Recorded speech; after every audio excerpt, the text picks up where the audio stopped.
राधिका कैसी हो? क्या चाहिए तुम्हें? अचानक पूछोगी तो क्या मांगूंगा? है ना, सही कहा ना जयंती? कल रात को मेरे मोबाइल पर फालतू के मैसेज भेजते रहे। इतने मैसेज करने की क्या जरूरत थी? और तुम्हें इस बात की परमिशन किसने दी? किससे परमिशन लेनी है? तुम्हारे पिताजी से, माँ से, प्रोफेसर से? ये बताओ तुम्हारे पिता कहाँ रहते हैं? सिकरी में या शिव गंगा में? उनका नंबर दो। बेकार में उसके पिताजी के बारे में पूछ लिया। मैंने उसके पिताजी का अपमान कर दिया क्या? अरे उसके पिताजी नहीं है, बचपन में ही गुजर गए हैं। उनकी याद ना आए इसलिए वो अपने मामा के यहाँ रहकर पढ़ाई करती है। सॉरी कह दूंगा। तुम मेरे लव के बारे में उससे बात करना तो। देखो तुम भी मेरे फ्रेंड हो, वो भी मेरी फ्रेंड है। अगर तुम कहोगे उसे पूछने के लिए और अगर उसने इनकार कर दिया फिर तुम कहोगे उससे पूछो, इससे अच्छा है तुम खुद ही बात कर लो। ठीक है, मैं खुद बात कर लूंगा। बस एक काम करना, शाम को गीतांजलि रेस्टोरेंट में आने के लिए कहना। उससे बात कर लूंगा, फिर कभी उसके पास नहीं जाऊंगा। ठीक है? ठीक है।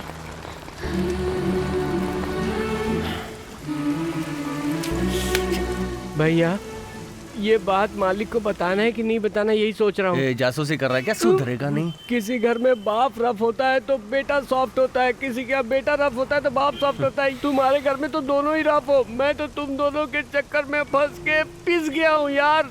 एक काम कर, हाँ, पहाड़ पे जा, हाँ, भगवान से प्रार्थना हाँ, कर, वहाँ से कूद जा, हाँ। सब ठीक हो जाएगा। इतना भी पागल थोड़ी हुए। ज्योति, लेकिन ये बता कि मैं वहाँ पर क्यों जाऊँ? राधिका वो ये बताना चाहता है कि वो तुमसे प्यार करता है। अगर तुम उससे प्यार नहीं करती तो तुम्हें बताना ही पड़ेगा ना। मैं तेरी बात नहीं समझी। सिंपल सी बात है, तुझे समझ में नहीं आती? देख राधिका, मना करने से वो नहीं मानेगा। तू अच्छी तरह से उसे समझाएगी तो समझ जाएगा। हम उसे बचपन से जानते हैं, तू जानती है ना। तो फिर घबराती क्यों है? साफ साफ जाकर बता दे, सब ठीक हो जाएगा।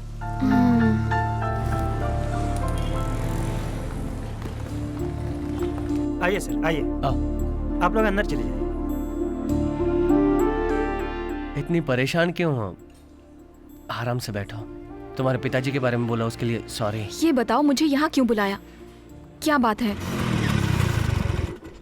बचपन में 8वीं क्लास से ही तुमको लव करता हूँ, पर कैसे कहूँ, कुछ समझ नहीं पा रहा था। तो एमडी कहेगा तुम्हारी परेशानी है। चलो बैठो। एक दिन तुम स्कूल नहीं आई, मैंने पूरा स्कूल ढूंढा, सबको तुम्हारे बारे में पूछा, किसी को पता नहीं था।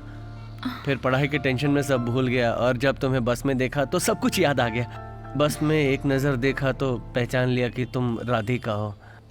मैं बस यही कहना तुम चाहता जैसा चाहते हो वैसा नहीं हो सकता। मेरी माँ मुझे बहुत मुश्किल से पढ़ा रही है, मैं उन्हें धोखा नहीं दे सकती। प्यार के नाम पर बाइक्स पर घूमना, सिनेमा देखना, गार्डन में हाथों में हाथ डालकर घूमना, ये सब मुझे पसंद नहीं है। अब हम अगले हफ्ते मिलेंगे, ओके? मैं जो भी कह रही हूँ तुम समझने की कोशिश करो। तुम्हारे लिए भी यही अच्छा होगा कि इन सब बातों को दिमाग से निकालो। अकल नहीं है क्या? दो लोग बैठकर बातें कर रहे हैं, ऐसे झांक रहे हो? मामा जी, मामा जी,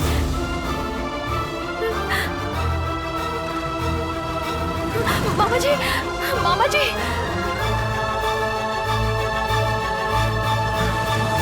मामा जी, आप मुझसे बात कीजिए।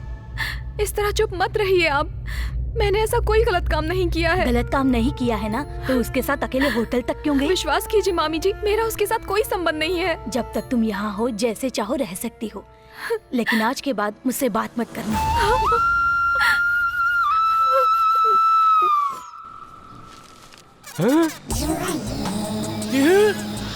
हमारे इस पवित्र भारत देश में ये चड्डी पहन के घूम रही है। अभी बताता हूँ। रुक जा, रुक जा। बाथरूम से नहाकर बिना कपड़ा पहने यहाँ धूप में कपड़ा सुखाने के लिए आई है क्या? इन्ना पेस रहे? अच्छा अच्छा, बाहर की हो तभी तो मैं बोलूँ। हमारे यहाँ की लड़कियाँ तो ऐसे कपड़े बिल्कुल नहीं पहनती। तुम लोग यहाँ के ऐसे कपड़े पहन के हमारे यहाँ की लड़कियों को क्यों बर्बाद कर रहे हो? Don't talk too much. 3 मत भी बोलूंगा बे। ऐसे कपड़े पहन रही है, जांग दिख रही है, टांग दिख रही है, मटक मटक के चल रही है, हमारे को सबको बर्बाद करना चाहती है। लड़कियों से क्या बदतमीजी कर रहा है? ए मैडम, इन लोगों को देखो, आधी नंगी लड़कियां घूम रही है और आप मुझे डांट रही हो। ज्यादा बात करेगा तो तुझे ईव टीजिंग, दहेज उत्पीड़न, सास उत्पीड़न, भाई उत्पीड़न, साला उत्पीड़न, ससुर उत्पीड़न, लड़की उत्पीड़न, लड़की छेड़ना, पुलिस को तंग करना, पब्लिक जमा करना, ये सब मामले में तेरे को अंदर कर दूंगी। मैडम, औरतों को बचाने के लिए तो आपने इतने सारे कानून बता दिए, मर्दों को बचाने के लिए एक भी नहीं है। एक भी नहीं है तो मुझे ये कमीज भी नहीं चाहिए, ये लो, मुझे लुंगी भी नहीं चाहिए, और ये वीआईपी की अंडरवियर भी मैं आज के बाद नहीं पहनूंगा। सेमेस्टर एग्जाम जैसे ही खत्म हो जाएंगे तो माँ के साथ एक हफ्ता रह कर आऊंगी मैं।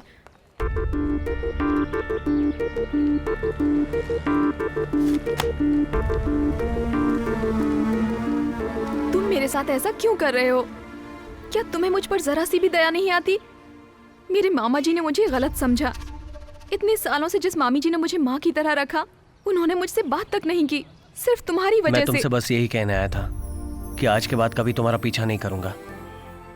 जब मैंने तुम्हें पहली बार बस में देखा तो पूछा कि क्या तुम राधिका हो। अगर उस दिन हाँ कह दिया तो मैं तुम्हें हाय कह के चला जाता। तुमने इनकार किया तो मैं तुम्हारे पीछे आया। तुम्हारा इनकार मुझे इकरार लगा।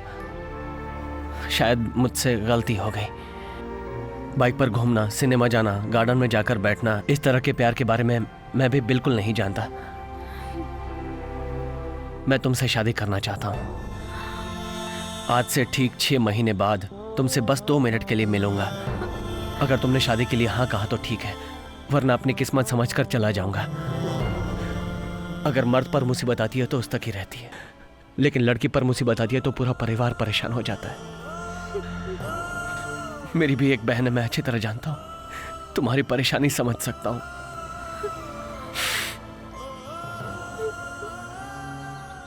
तुम्हें रेस्टोरेंट में बुलाना मेरी गलती थी, मुझे माफ कर दो।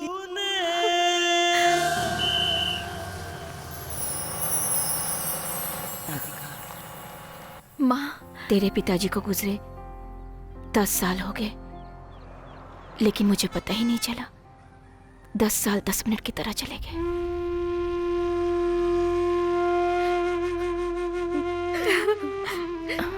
रो मत बेटी, रो मत। क्यों रो रही हो तुम लोग? मेरा बेटा मर गया इसलिए? नहीं बेटा, तू मेरी पोती नहीं, मेरा पोता है। हिम्मत से काम लो, दिल में विश्वास रखो, ऊपर वाला सब अच्छा करेगा। अरे जल्दी कीजिए, अगर ये बस छूट गई तो ऊपर में ही बस मिलेगी। दूसरी जात वालों को क्यों शामिल किया गया? क्या हुआ?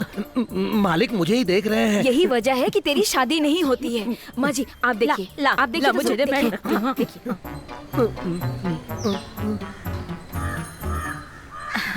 क्यों भगवान, यहाँ क्या चल रहा है? बिल्ली बैठी है, कुत्ता चल रहा है, मैं चल रही हूँ, आप चल रहे हैं। वो सब तो ठीक है, ये मुसद्दी की मछली करी को लेकर यहाँ वहाँ चल रहा है ना, वो क्या बात है? क्या मछली की अरे करी? रे रे। ओ क्या है?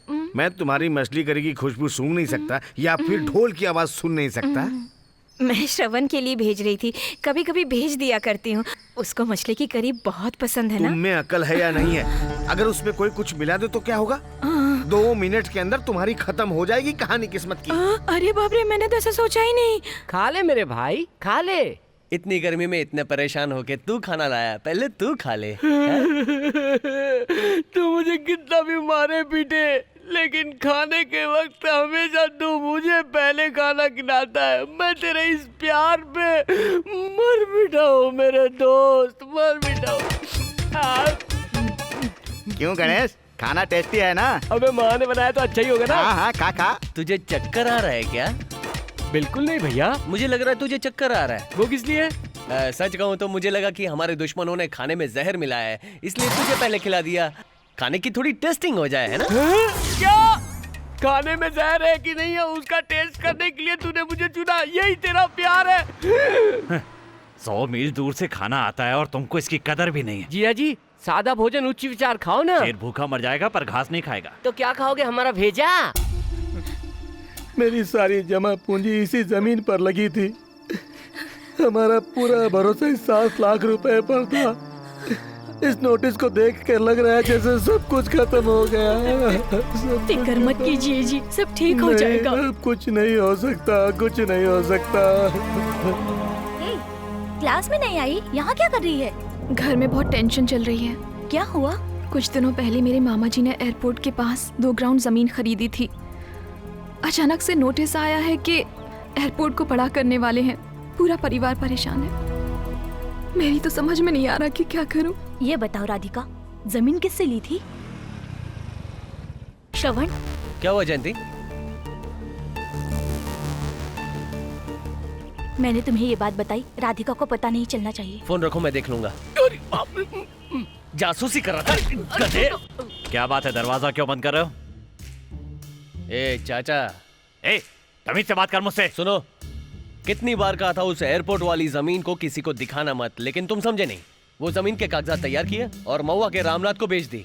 एयरपोर्ट को बढ़ाने का नोटिस मिलते ही वो पूरे परिवार के साथ मरने के लिए रस्सी लेने गया है। तुझे हाय ये लगेगी। अकेले नहीं खरीदी है, 160 लोगों ने मिलकर खरीदी है। उनके बारे में मुझे परवाह नहीं है, रामनाथ के बारे में अगर बताओ। हमारे स्टे को एयरपोर्ट अथॉरिटी वाले नहीं मानेंगे तो हम इसके लिए कोर्ट में जाकर अपील करेंगे। इससे बात करने का कोई फायदा नहीं है। सुन गणेश, हाँ। जल्दी जेसीबी राव को फोन लगा। अभी लगाता हूँ। अच्छा चाचा, पिछले साल गांव में घर बनाया था, खर्चा कितना हुआ था? 20 लाख। लेकिन तुम क्यों पूछ रहे? हाँ, उस 20 लाख के घर को 4000 में फिक्स कर दूंगा। क्या कहा? आधे घंटे जेसीबी के लिए 3000, पेट्रोल के लिए 1000, तोड़ने के लिए कह दूंगा, तोड़ देंगे। सिंपल है। क्या बकवास कर रहा है हेलो, तू? जेसीबी राव साहब हैं क्या? हाँ, उनको जरा बोलिए 6 घंटे के लिए वो चाहिए, लाइन पे बने रहे। मेरा काम कर दो वरना जेसीबी घर में घुस जाएगा। एक नया घर तैयार हुआ है, उस घर को तोड़ना है। नए घर को क्यों तोड़ना है? उसका वास्तु सही नहीं है ना। अच्छा बताओ मुझे क्या करना होगा? वो रोता हुआ परिवार मुस्कुराना चाहिए, वरना डीजल डाल के तैयार है। अरे फोन बंद करना। देखिए सर, आपने 2 साल पहले जमीन को 7 लाख में खरीदा था, मैं जानता हूँ। आज इसकी कीमत भले ही 10 लाख रुपए है, लेकिन मैं आपको 8 लाख रुपए ही दे सकता हूँ।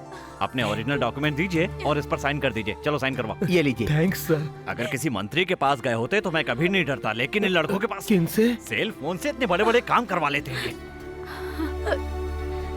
बोल राधिका। वो जमीन वाली प्रॉब्लम सॉल्व हो गई है। ओनर खुद ही आकर सेटल करके चला गया। किसी ने रेकमेंड किया था। समझ नहीं आ रहा कि खुशी के मारे क्या करूं। एक काम कर, सिद्धिविनायक मंदिर जा, प्रसाद चढ़ा, नारियल चढ़ा, तेरे मन को शांति मिलेगी। ठीक है।